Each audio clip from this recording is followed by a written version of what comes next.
Capítulo 17. Sed perfectos caracteres de la perfección. El hombre de bien. Los buenos espíritas. Parábola del sembrador. Instrucciones de los espíritus, el deber. La virtud. Los superiores y los inferiores. El hombre en el mundo. Cuidar el cuerpo y el espíritu. Caracteres de la perfección. 1. Amad a vuestros enemigos, haced el bien a los que os odian, y orad por los que os persiguen y calumnian, porque si solo amáis a los que os aman, ¿qué recompensa tendréis? ¿No hacen también lo mismo los publicanos? Y si saludáis solamente a vuestros hermanos, ¿qué hacéis con eso más que los otros? ¿No hacen lo mismo los gentiles? Vosotros, pues, sed perfectos, como vuestro Padre Celestial es perfecto. San Mateo, 5:44, 46-48. 2. Puesto que Dios posee la perfección infinita en todas las cosas, esta máxima, sed perfectos, como vuestro Padre Celestial es perfecto, tomada literalmente supondría la posibilidad de alcanzar la perfección absoluta. Si le fuese dado a la criatura ser tan perfecta como el Creador, llegaría a ser igual a Él, lo que es inadmisible. Pero los hombres a quienes se dirigía Jesús no hubieran comprendido esa diferencia, por eso se limita a presentarles un modelo y a decirles que se esfuercen por alcanzarlo. Así pues, es preciso entender esas palabras en el sentido de la perfección relativa de que la humanidad es capaz y que más la aproxima a la divinidad. ¿En qué consiste esa perfección? Jesús lo dijo: amemos a nuestros enemigos, hagamos el bien a los que nos odian, oremos por los que nos persiguen. Él enseña con eso que la esencia de la perfección es la caridad en su más amplia acepción, porque implica la práctica de las demás virtudes. En efecto, si observamos los resultados de todos los vicios, e incluso de los simples defectos, reconoceremos que no hay uno siquiera que no altere de algún modo el sentimiento de la caridad, porque todos tienen su origen en el egoísmo y en el orgullo, que son su negación. Todo aquello que excita el sentimiento de la personalidad destruye, o al menos debilita, los elementos de la verdadera caridad, que son la benevolencia, la indulgencia, la abnegación y la devoción. Como el amor al prójimo, llevado hasta el nivel del amor a los enemigos, no puede aliarse con ningún defecto contrario a la caridad, es siempre, por eso mismo, un indicio de cierta superioridad moral. De ahí se sigue que el grado de la perfección está en razón directa de la extensión de ese amor. Por eso Jesús, después de haber dado a sus discípulos las reglas de la caridad en lo más sublime que ésta posee, les dijo: sed perfectos, como vuestro Padre Celestial es perfecto. El hombre de bien 3. El verdadero hombre de bien es el que cumple la ley de justicia, amor y caridad en su mayor pureza. Cuando interroga a su conciencia sobre sus propios actos, se pregunta a sí mismo si no ha violado esa ley, si no obró mal, si hizo todo el bien que pudo, si ha despreciado voluntariamente alguna ocasión de ser útil, si alguien tiene quejas contra él, en fin, si ha hecho a los demás lo que hubiera querido que hicieran por él. Tiene fe en Dios, en su bondad, en su justicia y en su sabiduría. Sabe que nada sucede sin su permiso, y se someten todas las cosas a su voluntad. Tiene fe en el porvenir, por eso coloca los bienes espirituales por encima de los transitorios. Sabe que todas las vicisitudes de la vida, todos los dolores y desengaños, son pruebas o expiaciones, y las acepta sin quejarse. El hombre compenetrado del sentimiento de caridad y de amor al prójimo hace el bien por el bien mismo, sin esperar recompensa, retribuye el mal con el bien, asume la defensa del débil contra el fuerte, y sacrifica siempre sus intereses a favor de la justicia. Encuentra satisfacción en los beneficios que esparce, en los servicios que presta, en hacer felices a los demás, en las lágrimas que enjuga, en los consuelos que prodiga a los afligidos. Su primer impulso es pensar en los otros antes de pensar en sí, es cuidar el interés de los otros antes que el suyo propio. El egoísta, por el contrario, calcula los beneficios y las pérdidas de cada acción generosa.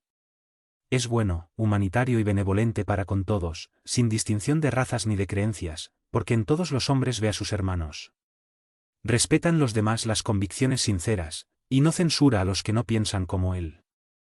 En todas las circunstancias la caridad es su guía, pues está consciente de que quien causa perjuicio a los demás con palabras malévolas, quien hiere la susceptibilidad de alguien con su orgullo o su desdén, quien no retrocede ante la idea de provocar un sufrimiento o una contrariedad, aunque leve, cuando podría evitarlo, falta al deber de amar al prójimo, y no merece la clemencia del Señor.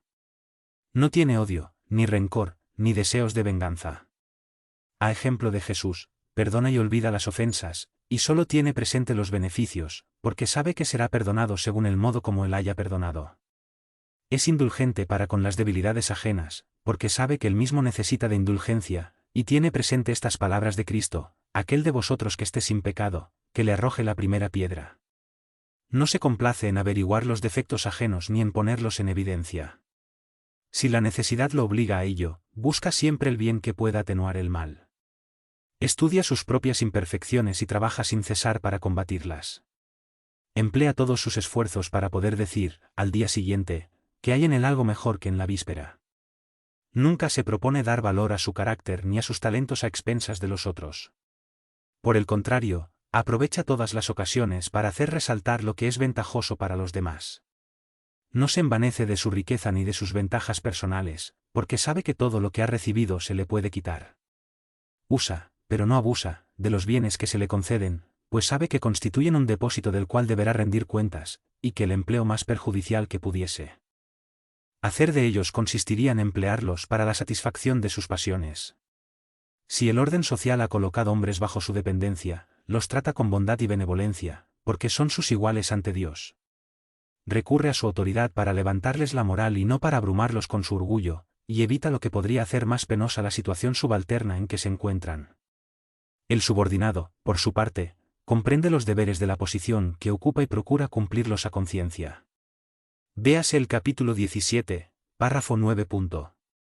Finalmente, el hombre de bien respeta en sus semejantes todos los derechos que les confieren las leyes de la naturaleza, como quisiera que ellos respetaran los suyos. No han sido enumeradas aquí todas las cualidades que distinguen al hombre de bien. Con todo, quien se esfuerce en poseer las que acabamos de describir está en el camino que lo conduce hacia las demás. Los buenos espíritas 4. El espiritismo bien comprendido, pero sobre todo bien sentido, conduce forzosamente a los resultados expuestos más arriba, que caracterizan al verdadero espírita tanto como al verdadero cristiano, pues ambos son lo mismo. El espiritismo no crea una moral nueva, simplemente facilita a los hombres la comprensión y la práctica de la moral de Cristo, al ofrecerles una fe sólida e ilustrada a los que dudan o vacilan. Sin embargo, muchos de los que creen en los hechos de las manifestaciones no comprenden sus consecuencias ni su alcance moral, o, en caso de que los comprendan, no los aplican a sí mismos. ¿A qué se debe eso? ¿A una falta de precisión de la doctrina? No, pues no contiene alegorías ni figuras que puedan dar lugar a falsas interpretaciones. La claridad está en su esencia, y en eso reside su fuerza, porque va directo a la inteligencia. Nada tiene de misteriosa, y sus iniciados no están en posesión de ningún secreto oculto para el vulgo. Así pues, para comprenderla, ¿se requiere una inteligencia fuera de lo común? No, porque hay hombres de una capacidad notoria que no la comprenden, mientras que inteligencias vulgares, e incluso jóvenes apenas salidos de la adolescencia, comprenden sus matices más sutiles con admirable precisión. Eso es consecuencia de que la parte, por así decirlo, material de la ciencia, solo requiere la vista para observar, mientras que la parte esencial precisa cierto grado de sensibilidad, al que se puede denominar madurez del sentido moral, madurez independiente de la edad y del grado de instrucción, porque es inherente al desarrollo, en un sentido especial, del espíritu encarnado. En algunas personas, los lazos de la materia son aún muy tenaces para permitir que el espíritu se desprenda de las cosas de la tierra. La niebla que las envuelve los priva de la visión de lo infinito, razón por la cual no cortan fácilmente con sus gustos ni con sus costumbres, como tampoco comprenden que exista algo mejor que aquello de lo que están dotados. La creencia en los espíritus es para ellos un simple hecho, que modifica poco o nada sus tendencias instintivas. En una palabra, no perciben más que un rayo de luz, que es insuficiente para guiarlos y proporcionarles una aspiración poderosa, capaz de vencer a sus inclinaciones. Se atienen más a los fenómenos que a la moral, que les parece banal y monótona. Solicitan sin cesar a los espíritus que los inicien en nuevos misterios, pero no intentan saber si ya son dignos de penetrar los secretos del Creador. Se trata de los espíritas imperfectos, algunos de los cuales se quedan a mitad del camino o se apartan de sus hermanos en creencia, porque retroceden ante la obligación de reformarse, o bien reservan sus simpatías para los que comparten sus debilidades o sus prejuicios. No obstante, la aceptación del principio de la doctrina constituye el primer paso que hará que el segundo les resulte más fácil, en otra existencia. Aquel que puede, con razón, recibir la calificación de verdadero y sincero espírita, se encuentra en un grado superior de adelanto moral. El espíritu, que en él domina de modo más completo la materia, le confiere una percepción más clara del porvenir. Los principios de la doctrina hacen vibrar en él las fibras que permanecen inertes en los demás. En una palabra, le han tocado el corazón. Por eso su fe es inquebrantable. Uno es como el músico al que le alcanzan unos pocos acordes para conmoverse, mientras que el otro solo oye sonidos. Se reconoce al verdadero espírita por su transformación moral y por los esfuerzos que hace para dominar sus malas inclinaciones. Mientras que uno se conforma con su horizonte limitado, el otro, que capta algo mejor, se esfuerza en superar sus límites, y siempre lo consigue, cuando tiene firmeza de voluntad. Parábola del Sembrador 5. Ese mismo día, salió Jesús de la casa y se sentó junto al mar. Y se reunió una gran multitud alrededor suyo, por lo que se subió a una barca y se sentó en ella, y toda la gente permanecía en la ribera. Y les dijo muchas cosas en parábolas, hablándoles de este modo: el sembrador salió a sembrar, y mientras sembraba, una parte de las semillas cayó a lo largo del camino, y las aves del cielo vinieron y se las comieron. Otra parte cayó en lugares pedregosos, donde no había mucha tierra, y las semillas brotaron pronto porque la tierra donde cayeron no era profunda. Pero en cuanto salió el sol las quemó y, como no tenían raíces, se secaron. Otra parte cayó entre los espinos, y cuando estos crecieron las ahogaron. Otra, finalmente, cayó en tierra buena, y las semillas dieron fruto, unas 100, otras 60, y otras 30. El que tenga oídos para oír, que oiga. San Mateo 13, 1-9. Escuchad, pues, vosotros, la parábola del sembrador. Si alguien escucha la palabra del reino y no le presta atención, viene el espíritu maligno y le arrebata lo que estaba sembrado en su corazón. Ese es el que recibió la semilla a lo largo del camino. El que recibe la semilla en medio de las piedras, es el que escucha la palabra y la recibe con gozo en el primer momento. Pero como no tiene raíz, dura poco tiempo. Y cuando sobrevienen las tribulaciones y persecuciones por causa de la palabra, saca de ahí un motivo de escándalo y de caída. El que recibe la semilla entre los espinos, es el que oye la palabra, pero pronto las preocupaciones del mundo y la ilusión de las riquezas ahogan en él esa palabra y la vuelven infructuosa. Pero el que recibe la semilla en tierra buena, es el que escucha la palabra y le presta atención, y en él ella da fruto, 100, o 60, o 30 por uno. San Mateo 1:18-23. 6. La parábola del sembrador expresa perfectamente los matices que existen en el modo como son aprovechadas las enseñanzas del Evangelio. ¿Cuántas personas hay, en efecto, para las cuales solo constituye una letra muerta que, semejante a la semilla que cayó sobre las piedras, no produce ningún fruto? La parábola encuentra una explicación, no menos apropiada, en las diferentes categorías de los espíritas. ¿No es acaso el emblema de los que solo están atentos a los fenómenos materiales, y no extraen de ellos ninguna consecuencia, porque los ven apenas como un motivo de curiosidad? ¿No simboliza a los que solamente buscan el lado brillante de las comunicaciones de los espíritus, por las que solo se interesan cuando satisfacen su imaginación, pero que después de haberlas oído permanecen tan fríos e indiferentes como antes? ¿No representa a los que consideran muy apropiados esos consejos, y los admiran, pero para aplicarlos a los demás y no a sí mismos? ¿No alude, por último, a aquellos para quienes esas instrucciones son como la semilla que cayó en tierra buena y da frutos? Instrucciones de los espíritus. El deber. 7. El deber es la obligación moral del hombre, en primer lugar para consigo mismo, y a continuación para con los otros. El deber es la ley de la vida. Se encuentra en los más ínfimos detalles, así como en los actos más elevados. Me propongo hablar aquí exclusivamente del deber moral, y no del deber que imponen las creencias. En el orden de los sentimientos, es muy difícil que el deber se cumpla, porque se halla en antagonismo con las seducciones del interés y del corazón. Sus victorias no tienen testigos, y sus derrotas no están sometidas a la represión. El deber íntimo del hombre está confiado a su libre albedrío. El aguijón de la conciencia, ese guardián de la probidad interior, le advierte y lo sostiene, pero a menudo se muestra impotente ante los sofismas de la pasión. El deber del corazón, fielmente observado, eleva al hombre. Pero, ¿cómo especificarlo con exactitud? ¿Dónde comienza? ¿Dónde termina? El deber comienza exactamente en el punto en que amenazáis la felicidad o la tranquilidad de vuestro prójimo, y termina en el límite que no deseáis que nadie trasponga en relación con vosotros. Dios ha creado a todos los hombres iguales en cuanto al dolor. Pequeños o grandes, ignorantes o instruidos, todos sufren por las mismas causas, para que cada uno juzgue en su sana conciencia el mal que ha podido hacer. No existe el mismo criterio para el bien, que es infinitamente más variado en sus manifestaciones. La igualdad ante el dolor es una sublime previsión de Dios, que quiere que sus hijos, instruidos por la experiencia en común, no cometan el mal alegando que ignoran sus efectos.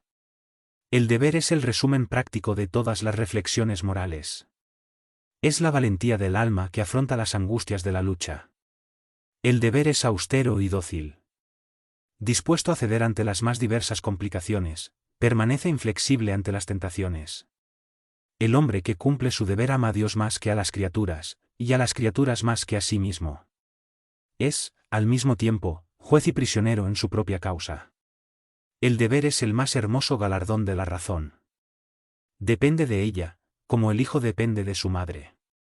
El hombre debe amar el deber, no porque éste preserve de los males de la vida, males a los que la humanidad no puede sustraerse, sino porque confiere al alma el vigor necesario para su desarrollo.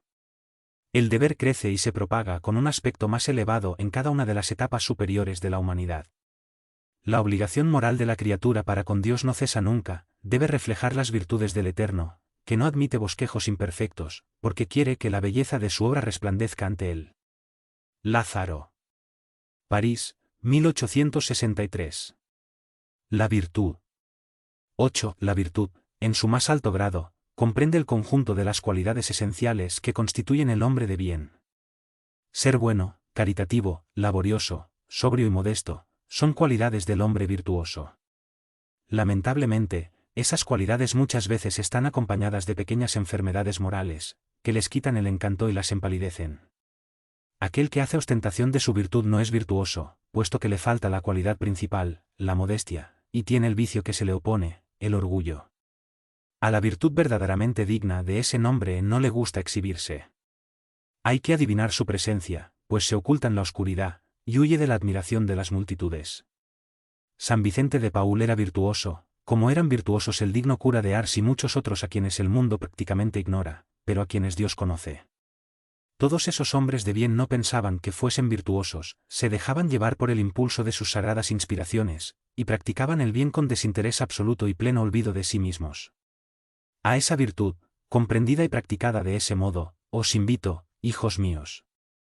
A esa virtud, en verdad cristiana y espírita, os exhorto a que os consagréis. No obstante, apartad de vuestros corazones la idea del orgullo, de la vanidad y del amor propio, que ineludiblemente quitan el encanto de las más hermosas cualidades. No imitéis a ese hombre que se presenta como modelo, y hace alarde de sus propias cualidades a los oídos complacientes. La virtud que se ostenta esconde a menudo una infinidad de pequeñas torpezas y de detestables cobardías. En principio, el hombre que se enaltece a sí mismo, que erige una estatua a su propia virtud, anula por ese simple hecho todo el mérito efectivo que puede tener. Pero, ¿qué diré de aquel cuyo único valor consiste en aparentar lo que no es? Admito que el hombre que practica el bien experimenta una satisfacción íntima en el corazón, pero a partir del momento en que esa satisfacción se exterioriza en busca de recibir elogios, degenera en amor propio. Oh, todos vosotros, a quienes la fe espírita ha dado abrigo con sus rayos, y que sabéis cuán lejos está el hombre de la perfección, jamás tropecéis con semejante escollo. La virtud es una gracia que deseo para todos los espíritas sinceros. Con todo, os diré, más vale poca virtud con modestia, que mucha con orgullo.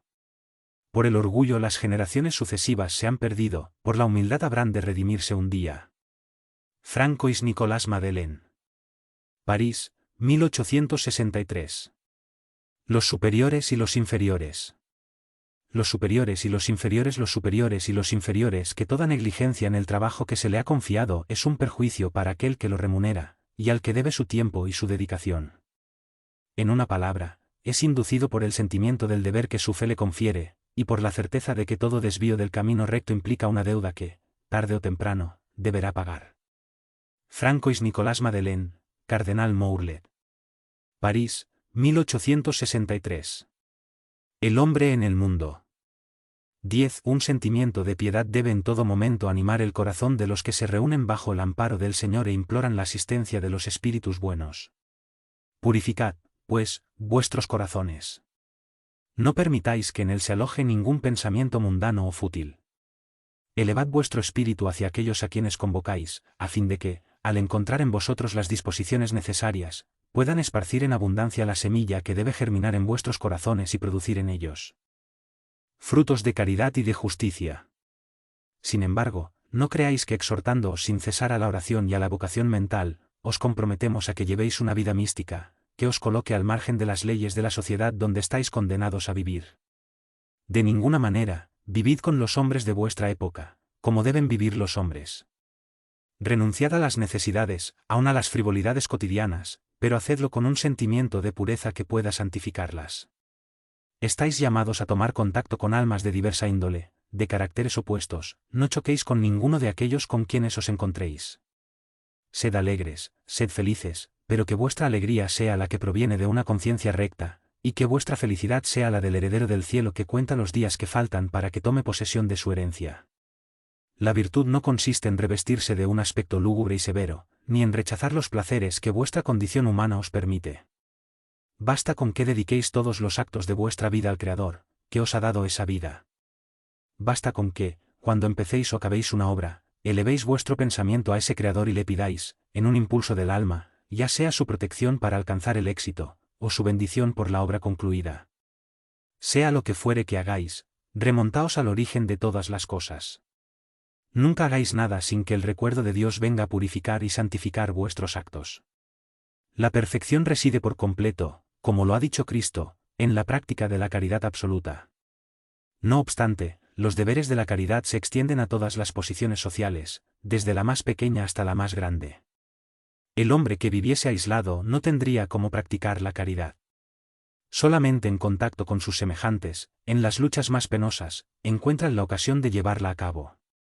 Así pues, aquel que se aísla, se priva voluntariamente del más poderoso medio de perfeccionarse. Si no tiene que pensar más que en sí mismo, su vida es la de un egoísta. Véase el capítulo 5, párrafo 26. No imaginéis, por consiguiente, que para vivir en comunicación constante con nosotros, para vivir bajo el amparo de Dios, sea preciso que os mortifiquéis con el cilicio y os cubráis de cenizas. No y otra vez no. Sed felices de acuerdo con las necesidades de la humanidad. Pero que en vuestra felicidad nunca entre un pensamiento o un acto que pueda ofender al Señor o hacer que se empañe el rostro de los que os aman y dirigen. Dios es amor y bendice a los que aman santamente. Un espíritu protector. Burdeos, 1863. Cuidar el cuerpo y el espíritu 11. ¿Acaso la perfección moral consiste en la maceración del cuerpo? Para resolver esa cuestión me apoyaré en principios elementales, y comenzaré por demostrar la necesidad de cuidar el cuerpo, que, según las alternativas de salud y de enfermedad, influye de manera decisiva en el alma, que debe ser considerada como cautiva en la carne. Para que esa prisionera viva, se recree y llegue incluso a concebir la ilusión de la libertad, el cuerpo debe estar sano, bien dispuesto, fuerte. Sigamos con la comparación. Supongamos, pues, que ambos se hallan en perfecto estado. ¿Qué deben hacer para mantener el equilibrio entre sus aptitudes y sus necesidades, tan diferentes?